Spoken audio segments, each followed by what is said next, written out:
금식은 우리의 믿음을 어떻게 정화하는가. 안녕하세요. 하나님의 귀한 자녀 여러분. 오늘 우리는 잠시 세상의 소음에서 벗어나 우리 영혼의 가장 깊은 곳을 울리는 주제에 대해 이야기 나누고자 합니다.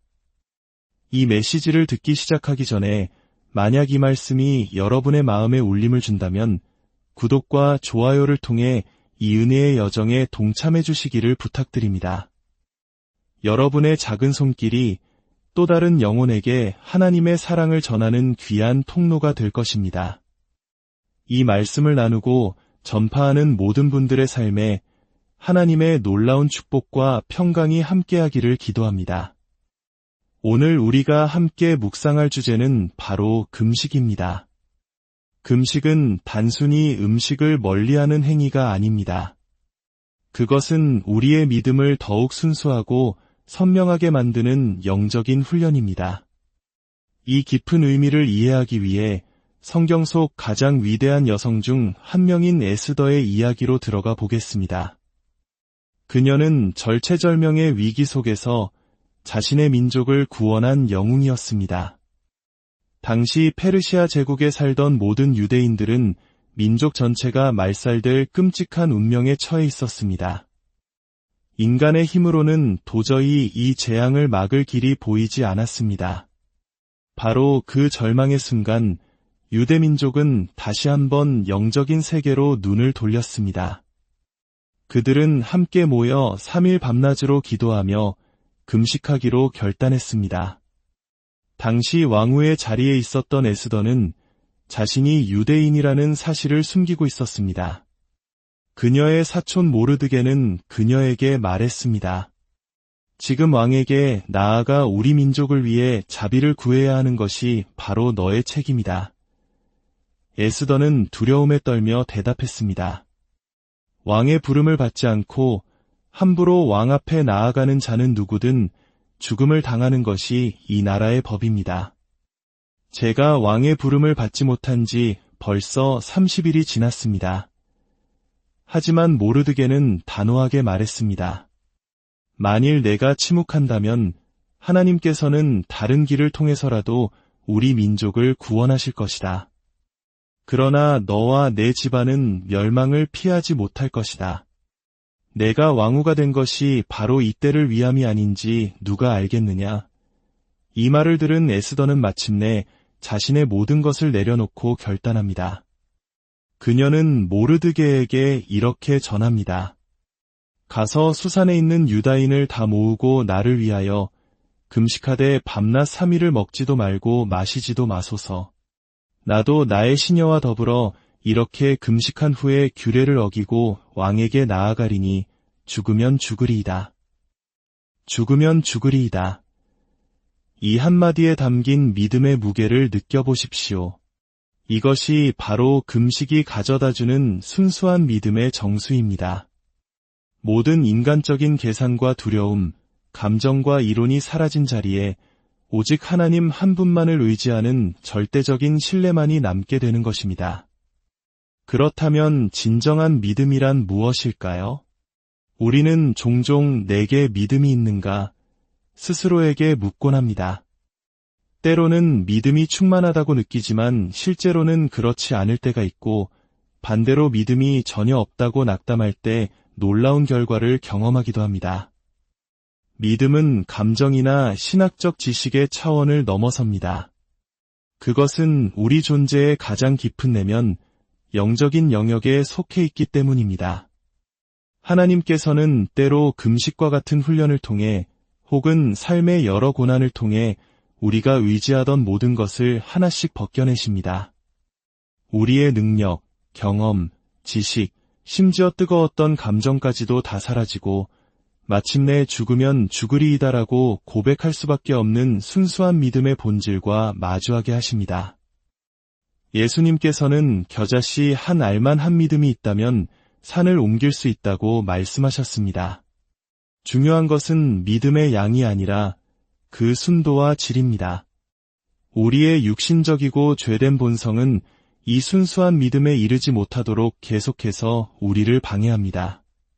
그래서 하나님께서는 우리를 다루시고 연단하셔서 마침내 우리 자신이나 성경 지식이 아닌 오직 하나님의 신실하심만을 의지하는 순결한 믿음의 자리에 서게 하십니다. 자신의 믿음을 과신하다가 어려움을 겪는 경우도 있습니다. 제 친구 중 뉴질랜드 출신의 한 복음 전도사가 있었습니다. 그는 예수님께서 물 위를 걸으셨으니 자신도 할 수 있다고 굳게 믿었습니다. 어느 날 그는 한 모텔의 수영장에서 때가 되었다고 생각하고 힘차게 물 위로 발을 내디뎠습니다. 결과는 어땠을까요? 물에 빠져 허우적거리며 수영장 바닥에 가라앉고 나서야 그는 이렇게 고백했습니다. 물 밑에 가라앉고 보니 내가 왜 이걸 하면 안 되는지에 대한 모든 이유가 그제서야 떠오르더군요. 이 이야기는 믿음이 부족한 사람의 어리석은 행동이 아니었습니다. 그는 진실한 믿음을 가진 사람이었습니다. 하지만 그 순간 그의 믿음에는 나도 할 수 있다는 자기 자신을 높이려는 교만한 자아가 섞여 있었던 것입니다. 이는 예수님께서 광야에서 받으신 3가지 시험과도 연결됩니다. 육신의 정욕, 안목의 정욕, 그리고 이생의 자랑.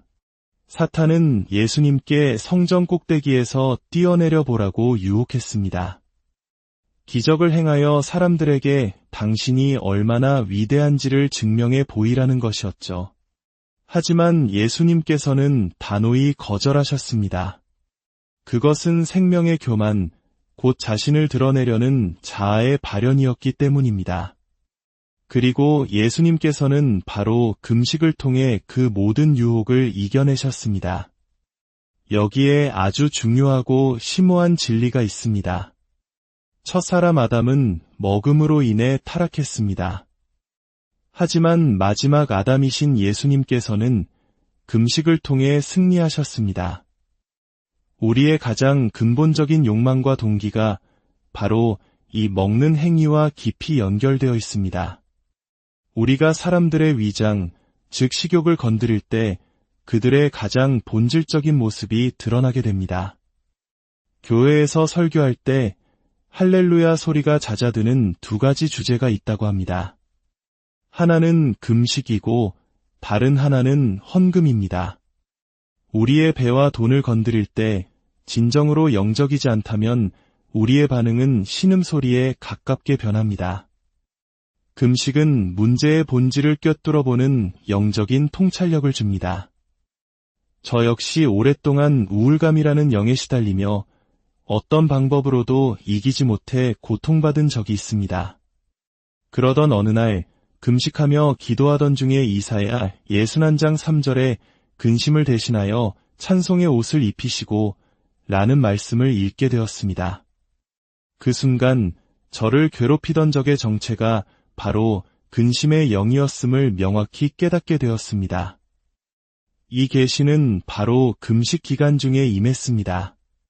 우리는 보이지 않는 영원한 세계와 보이는 일시적인 세계, 2개의 영역 속에 살고 있습니다. 바울 사도는 고린도 후서 4장에서 이렇게 말합니다. 우리가 잠시 받는 환난에 경한 것이 지극히 크고 영원한 영광에 중한 것을 우리에게 이루게 함이니 우리가 주목하는 것은 보이는 것이 아니요 보이지 않는 것이니 보이는 것은 잠깐이요 보이지 않는 것은 영원함이라. 모든 것이 평안하고 건강하며 물질적으로 풍요로울 때 영원한 세계는 우리에게 희미하고 막연하게 느껴지기 쉽습니다. 우리는 이 땅의 삶에 너무 안주하게 되고 하나님으로부터 멀어지게 됩니다. 하지만 고난과 연단, 그리고 자발적인 금식은 우리의 시선을 흐트러뜨리는 세상의 것들로부터 돌려 보이지 않는 영원한 세계에 집중하게 만듭니다. 한 어린아이가 집을 잃고 길가에 앉아 울고 있었습니다. 경찰관이 다가와 어디에 사는지 물었지만 아이는 주소를 몰랐습니다. 경찰관은 아이의 손을 잡고 경찰서로 향했습니다. 한참을 걷다가 십자가라고 불리는 큰 교차로에 이르렀을 때 아이는 갑자기 경찰관의 손을 잡아 끌며 외쳤습니다. 이제 괜찮아요. 여기서부터는 집으로 가는 길을 알아요. 이 이야기는 바로 우리를 위한 비유입니다. 우리는 이 세상에서 길을 잃고 방황할 때가 많습니다. 하지만 우리가 십자가 앞에 설 때 비로소 우리의 영원한 본향인 하늘나라로 돌아가는 길을 발견하게 됩니다. 금식은 우리가 이 땅의 것에 너무 마음을 빼앗기지 않고 우리의 진정한 집인 하늘나라를 더욱 선명하게 바라보도록 돕는 훈련입니다. 그렇다면 금식은 구체적으로 성령님을 위해 어떤 길을 열어줄까요? 에베소서 3장 20절은 말합니다. 우리 가운데서 역사하시는 능력대로 우리가 구하거나 생각하는 모든 것에 더 넘치도록 능히 하실 이에게 하나님께서 우리를 통해 일하시는 놀라운 능력은 바로 우리 안에 계신 성령의 능력이 얼마나 역사하시느냐에 달려 있습니다. 갈라디아서 5장 17절은 육체의 소욕은 성령을 거스르고 성령은 육체를 거스르나니 이 둘이 서로 대적함으로 너희가 원하는 것을 하지 못하게 하려 함이니라 라고 말씀합니다. 우리 안에는 하나님의 뜻을 따르려는 성령과 자신의 욕망을 채우려는 육체의 본성이 끊임없이 싸우고 있습니다. 이 영적 전쟁에서 결정권은 바로 우리 자신에게 있습니다. 우리가 육체의 편에 서면 육체가 이기고 성령의 편에 서면 성령께서 승리하십니다. 성령님은 온유하시기 때문에 억지로 우리를 이끌지 않으십니다. 우리가 그분을 위해 길을 내어드리고 그분을 간절히 초대해야 합니다. 금식은 바로 우리의 옛 자아, 그 반역적인 본성을 향해 이렇게 선포하는 행위입니다. 너는 잠시 물러서 있어라. 나는 오늘 성령님께 내 삶의 주도권을 내어드릴 것이다. 나는 내 뜻이 아닌 성령님의 뜻에 순종할 것이다. 우리의 본성은 하나님께 의존하기를 꺼려합니다. 율법의 지도를 손에 쥐고 스스로의 힘으로 천국에 가려고 했습니다.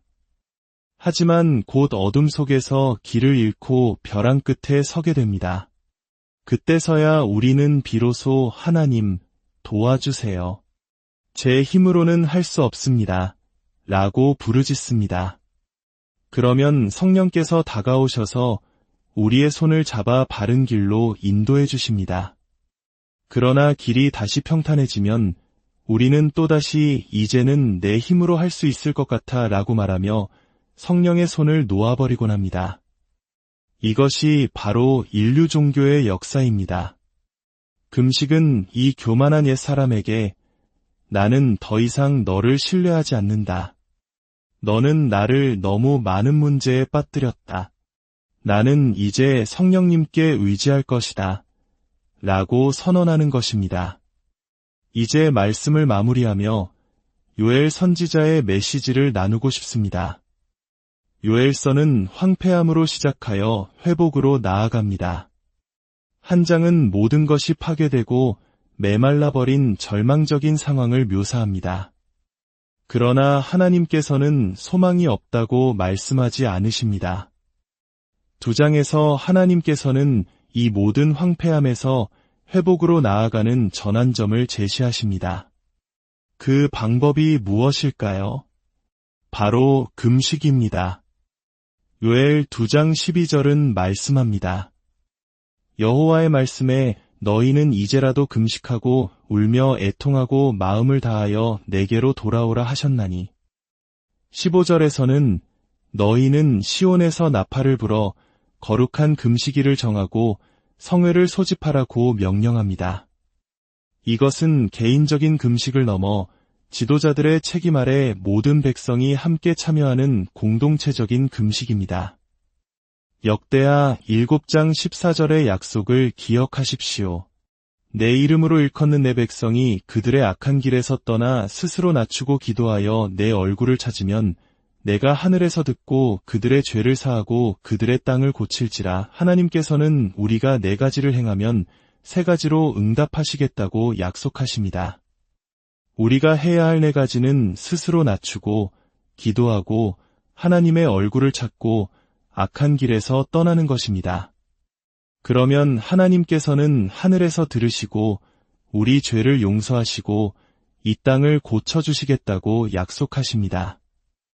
여기서 우리가 해야 할 첫 번째 일은 바로 스스로 낮추는 것입니다. 그리고 성경이 가르쳐주는 가장 확실한 겸손의 방법이 바로 금식입니다. 금식은 우리 안에 있는 교만한 자아, 하나님을 대적하여 높아진 모든 생각을 무너뜨리는 강력한 영적 무기입니다. 사랑하는 성도 여러분, 이 땅과 우리 민족의 운명은 바로 우리 손에 달려 있습니다. 교회가 먼저 무릎 꿇고 금식하며 스스로를 낮출 때 세상은 주님 앞에 굴복하게 될 것입니다. 하나님께서는 결코 자신의 몸된 교회를 외면하지 않으십니다. 이제 금식을 통해 우리 안의 옛 자아를 십자가에 못 박고 성령님께서 자유롭게 일하실 수 있도록 우리의 마음을 내어드립시다. 그리할 때 우리의 믿음은 정금같이 순수해질 것이며 우리의 삶과 가정, 그리고 이 땅 가운데 하나님의 놀라운 회복과 치유의 역사가 시작될 것입니다.